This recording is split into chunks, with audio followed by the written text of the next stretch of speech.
ne bamujjanjaba bonna mukomyawo wano mu ddwaliro era ne bamujjanjaba bonna basawo mbeebaza kuba bakoze omulimu gw'amaanyi bafaayo ku mubaka naye omubaka obulwadde bukyagaanye obuto olwo kirabika ekibumba ekyo kye kikyamutawaanya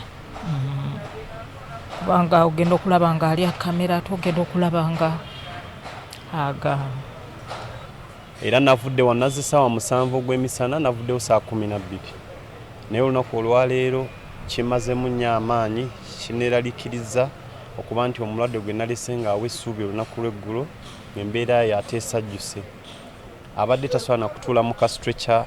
Ndowooza luli oba yali kalekaleko twamulagira mu mawulire embeera ye enkambwe takyasobola kwogera takyasobola kutegeera muntu abazze omulaba. Honorable Ssegirinya we yabeerera Netherlands yali tannasobozesebwa kukola ki kukomawo naye olw'embeera ne pressure eyali mu bantu bannayuganda yejjukira Honorable Ssegirinya awulira bubi okulaba nti omuntu ono wa wansi gwalwanira ate yamuddize emmundu. Tulina eŋŋombo gye twatandikawo oba egenda egonjebwawo naddala mu bannankyukakyuka nti eŋŋombo eyo erina okubeera nti ekola ki esiizinga.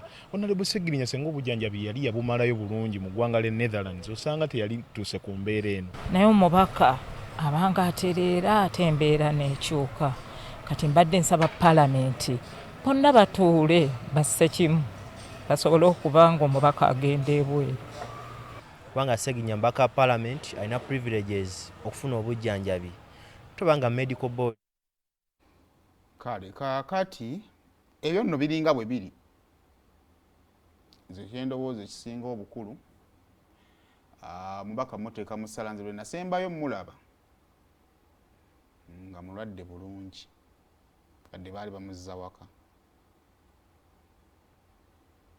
naye nalabyeko jjo Paalamenti yawandiikidde sipiika yawandiikidde ziteba medical board bamukkiriza akole ki agende.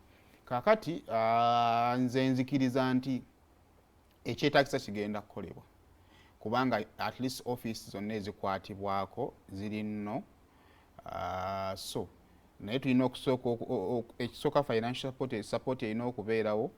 Ekyokubiri embeera omubaka mwalina otutambulira asobola okutambula n'alinnya ennyonyi n'atuuka. Ekyokubiri ne gy'alaga bintu ebyo bisatu bikulu nnyo. So bikulu nnyo naye nekyendowooza simanyi omuntu yagamba saimu nkoye eddwaliro kakati oyinza atera naye obutamunenya nti basinga bagirabeera mu ddwaliro nti gundi kyanguwaawo.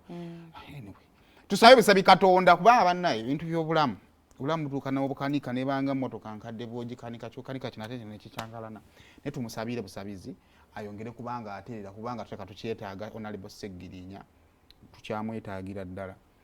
Kale